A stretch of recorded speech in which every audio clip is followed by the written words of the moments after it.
Hello, everyone. Daniel here, as always, with another episode of Your Group Practice. And today I'm going to be speaking to Tracy Cherpeski. She's a business consultant and executive coach, and also the founder at the Thriving Practice community. Welcome, Tracy. How are you doing today? I'm doing well. Thanks for having me. Fantastic. So, what are you most excited about right now as you think about your work with healthcare practice owners? What is top of mind? Top of mind for me, as we were just talking in the green room, is really supporting these providers who are so dedicated to their patients in building a business that can sustain them and that is sustainable without dipping into overwork and burnout beyond sort of the understanding that in healthcare there's a bit of overwork. And knowing also that one of the things that we're both excited to talk about is investor involvement in healthcare as well as mental health specifically, how does that, in your view, overlap with the burnout picture? It's the overwhelm. It's the day to day, there's the administrative burden for running a healthcare practice business is insane, right? And nobody would dispute that. The rate of change and the pace of change can be really challenging to keep up with when these wonderful practitioners really what they want to do is serve their patients. And so I think that that's, something to be very aware of. No question. And I think most practice owners, even though they know going in that that's going to be an issue, they totally underestimate it. It can be completely overwhelming. And most of them have personality types that are oriented towards building and caring about others, and not necessarily personality types that are super well suited to admin.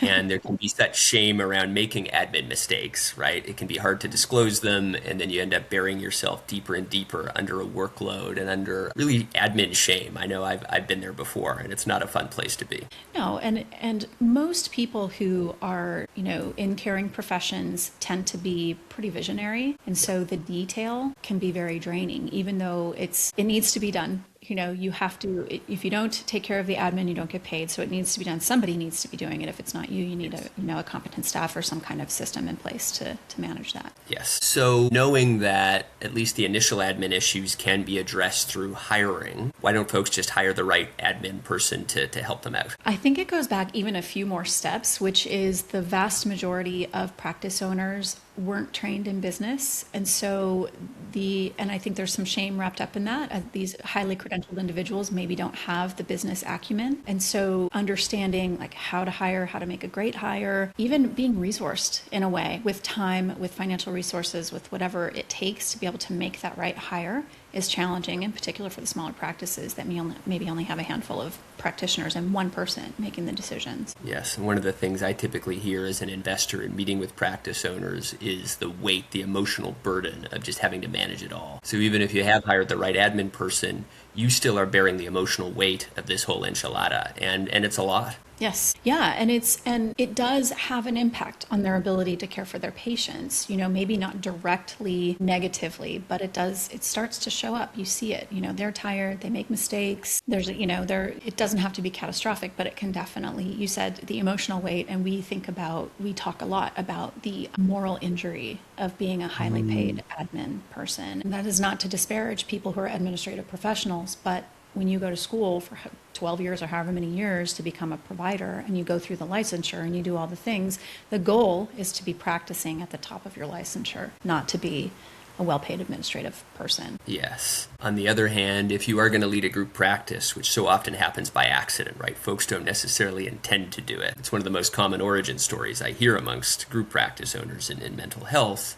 You are going to do it, now there is inevitably going to be some administrative burden. And some of it can be outsourced, but those thoughts that are with you when you go to bed, right? Thinking about the patients and the clinicians, those never go away. No, especially if it's your baby, so to speak, right? If you built that practice, it doesn't matter how many people are there doing a great job. The buck stops with you, right? So you're ultimately responsible for all of it.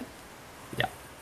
Before we hit record, you were talking about, and maybe to bring this picture into the investor conversation that we're both excited to have, you talked about how practice owners are often forced to sell. Given the picture that we've just been painting, please connect that to this concept of being forced to sell, and we can go deeper. Yeah, I mean, sometimes it's a systemic issue where there's a large, integrated system around them that's gobbling up real estate and it's making it difficult for them to stay in practice. I think that's sort of an outlier in most cases. I think the real sense is that they feel forced to sell their practice. They feel like they have no other option because they have, maybe the practice has grown really quickly, or maybe it's grown to a point where they don't know how to manage that and how to lead a practice that size, with the administrative burden being a huge piece of it. So, I think the connection there is they're either on the verge of advanced stages of burnout or they're in there, and they're thinking their only two options are to sell or to shutter. Yes. Yes. Yeah. What's the solution? I think it depends. I mean, it depends on their situation. As you and I have talked, I have a lot of very interesting ideas about private equity and the role that it can play in coming into a practice. And I think one of the answers is actually first to deal with the burnout, because then one can be in a better place to make a really informed decision that's not out of desperation. Some people are beyond that, and they're in the scary stages of burnout and they need to protect their health, and the only way they can do that is to exit. And if that's the case, then that's the case. But if you're in a place where maybe you can get some support, maybe you start speaking with a therapist, or you go and you talk to your physician and you get some support with where you're at physically and emotionally, and pull back a little bit from the practice, one can make some better informed decisions. And I think in that case, an investor may be a good option for the practice, in particular if you still get to come in and practice and do your thing, and you know that the burden of running the practice itself can be lifted, and you get to, basically show up and do what you wanted to do in the first place. I've yet to meet a provider owner who does not wish that they could just show up and see their patients every day and not have to worry about the other stuff. Yeah, I think you're right. In our space, it is a majority of folks that feel that way. There are definitely exceptions. I will find some that just are super excited about business and still believe that they need business support, but that's probably 10 to 15%. The vast majority fall into the description you raised. Yeah, there are the outliers. I have met and worked with a handful of people who are just they're very entrepreneurial. And so their brains are always thinking about what kind of opportunities they could create, or if they could franchise their practice or open multiple locations and bring in somebody who can run, all of that. But I think they are the outliers. I think 10, 15% is probably a good number if I just, in my brain, think about the people we've worked with over the years. Yes. I want to go deeper into the role of private equity, but just before I do, let's hit on burnout. So your first instinct was, even though the solution is going to vary, in most instances, we got to deal with that burnout squarely. Yes. How do we do that, Tracy? That's not easy. Well, I will tell you right now, my lane is prevention, right? Because there are stages of burnout that require professional intervention. That said, if we understand burnout better as a workplace phenomena, right, as it's described by the World Health Organization, then we understand that it actually begins at the beginning with one, and this is for any ambitious person. You say yes to the things, you take on the extra shifts, you're the person who fills in on weekends because you're excited to prove yourself, or you just love what you do and you think you're never going to get tired of it, right?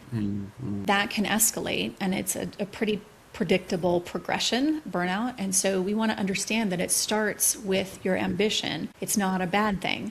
The important piece is to have guardrails in place and to have accountability to someone in your life who loves you enough to, hold you by your face and say, you have crossed over your boundary, and we have baked in flexibility because stuff happens, life's businesses sometimes, and we just need to be flexible. But by and large, if we understand from that burnout begins with our ambition and with our ideas of having a great practice and having it grow and do all those things, then we can say, okay, yes, and, right? Yeah. So if you've tipped into, the extreme exhaustion, the most important thing is just to take a time out. Just if you can, take a medical leave. It might only take a week or two for you to just reset if you can fully, unplug. I'm not giving advice here. This is just, an example. But I think it's important to understand that there is, at some point, you'll need professional intervention with a healthcare provider who can support you in recovery. If you're not that far gone.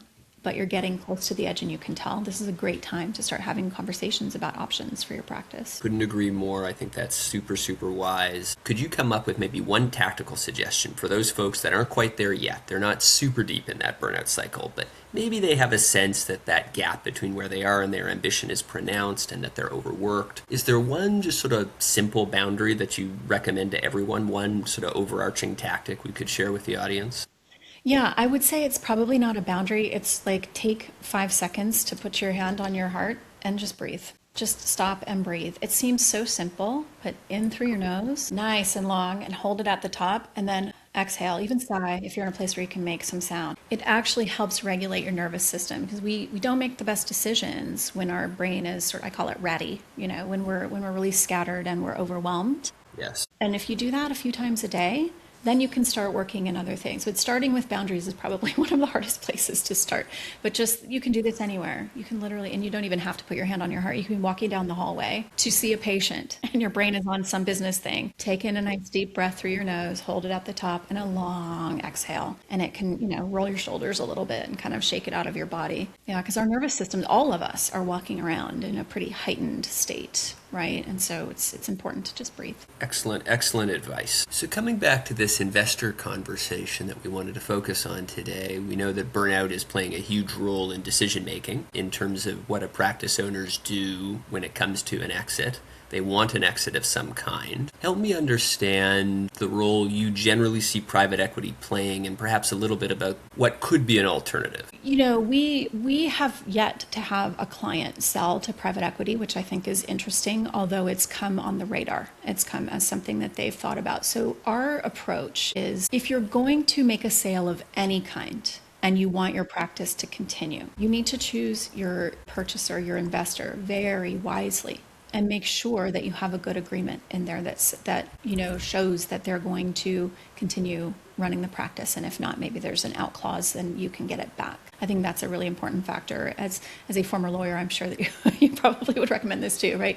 You definitely want to have a really solid agreement that if your intention is to sell a practice that's going to continue and that's part of your legacy, I think that's an important piece of the puzzle. And I think, it's going to vary. If you're ready for retirement, that's very different from I'm burnt out and I just don't want to practice anymore. But I know that I have an asset that I can sell, right? And I think ultimately it is a business decision, but it's hard to say that it wouldn't be personal because it is. It's something that you've built yourself. So I think choosing your buyer and choosing the, whatever the agreement is, if you're just done, right? Say you're on the extreme end of burnout and you just want to get out and get some money out of it, do what you need to do, right? Because your health has to be the most important thing. But if you're in a place where you can make a really informed decision, I think that's the key, is to be really selective and be really clear from the beginning about how you want this sale to go through. Yeah, and I wouldn't disagree with any of that. We want to empower people to make informed decisions. Let's go deeper there then. So if I'm a clinician, I'm at a stage of, let's say I'm not super burned out. I'm not at that point where I absolutely have to exit. But what options should be available to me?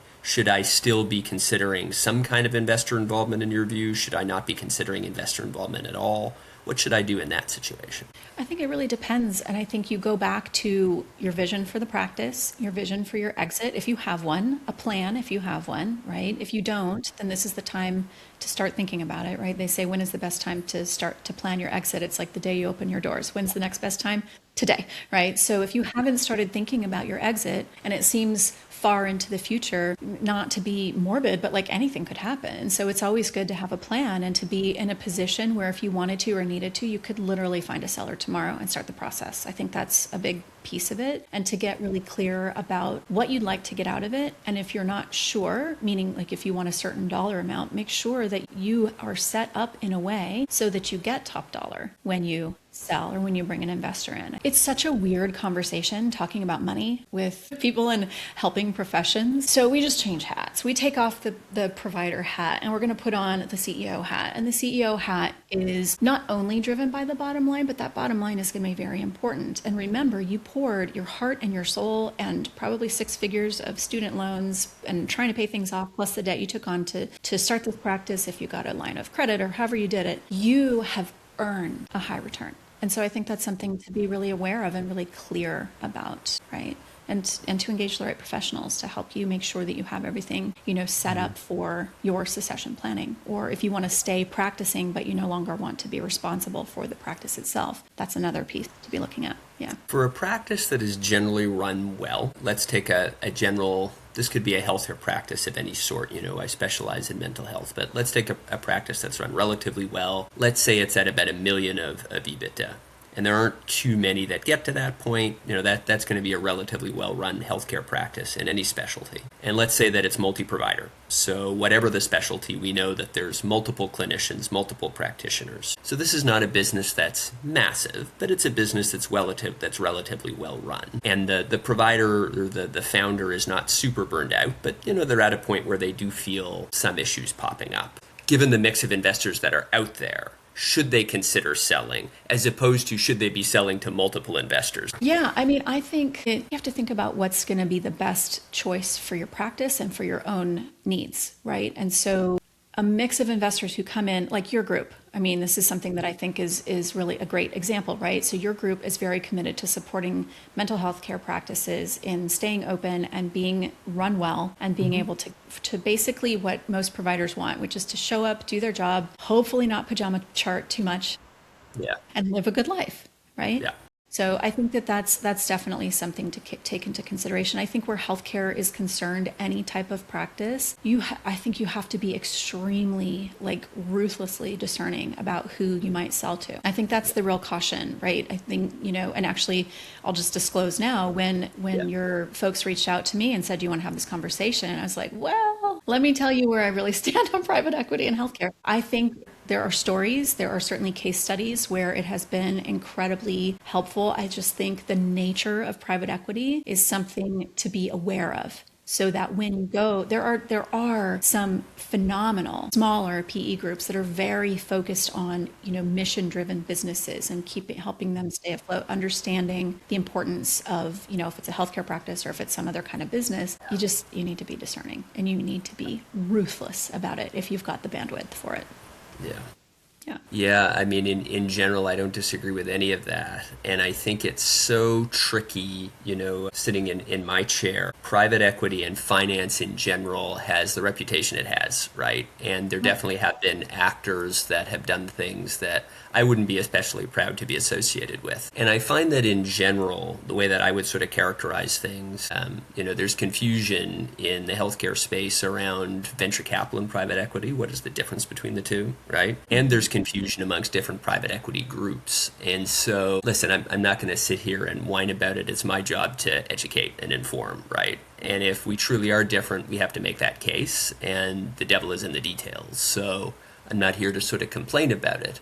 But I am here to say that as we have these sorts of conversations, we all need to be super, super discerning about the choice of words we use and the research we do so that we can enter these conversations in a knowledgeable way. And so my hope is when we have conversations like this, we can get to that point. But we live in a climate where there is so much misinformation, and so we've all got to do some good hard work to have those conversations, honestly. No, I agree. And I will say the same for my industry. There are some shysters in the coaching field. Absolutely not. Every coach is flawless. I don't know what you're talking about.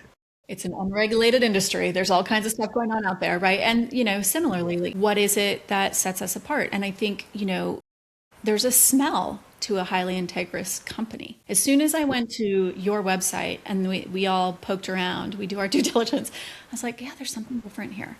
There really is. And I'm not just saying this because we're on a podcast interview. If I felt like it wasn't a fit, I would have said no thank you and I would have passed. I do think that it's, whatever kind of professional you want to engage, there is going to be, if you're looking for it, you're going to find it. So if you're looking for the good, you're going to find it. If you're looking for the bad, you're going to find it. If you're looking for the ugly, you're totally going to find it. And you just, need to make sure that you're in the right headspace if you're going to make a decision this deep and important about your business. I think that's the first thing. It's like, if you're unwell in any way, it's going to show up for you in your decisions. So, take care of yourself first and foremost.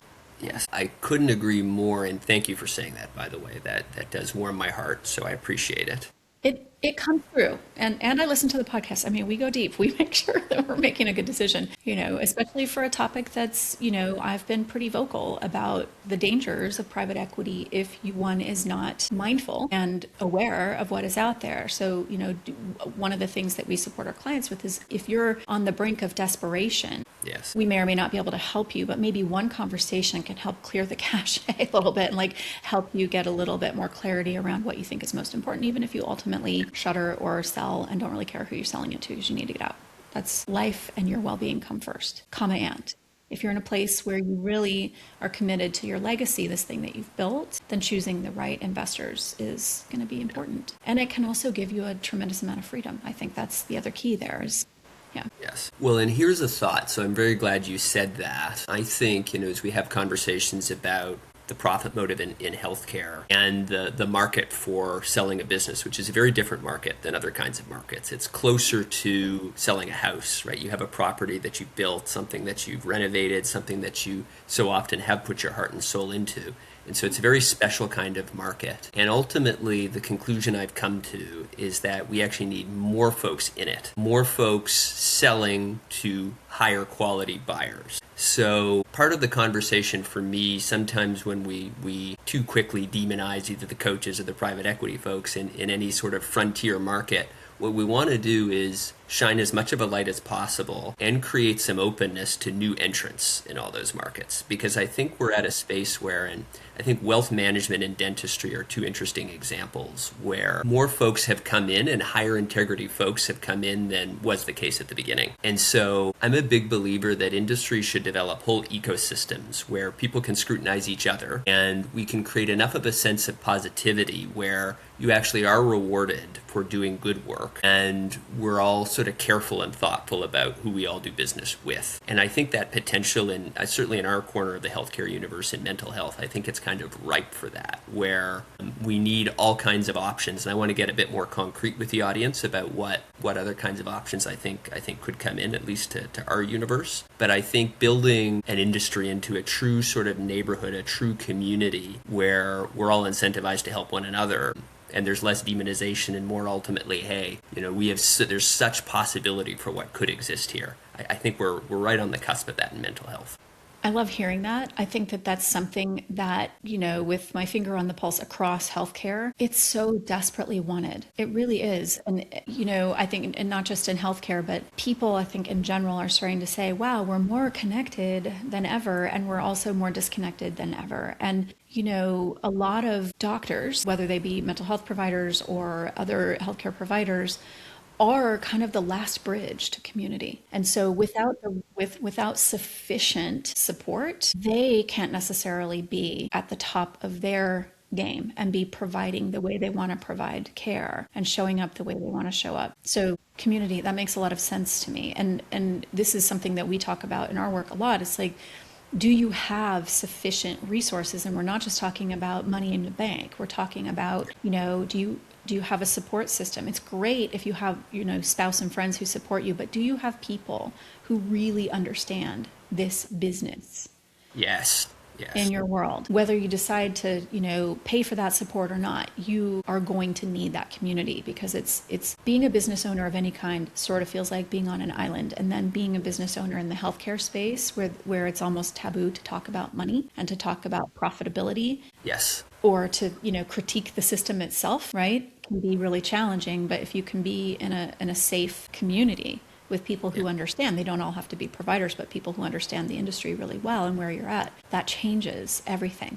I mean, I watch people's body language shift. I watch the stress drop from their shoulders out of their bodies in a Zoom call, just listening to somebody talking about what's going on in their world. It's like, yeah, it's a tough place to be in business. It's also incredibly rewarding if you have sufficient support.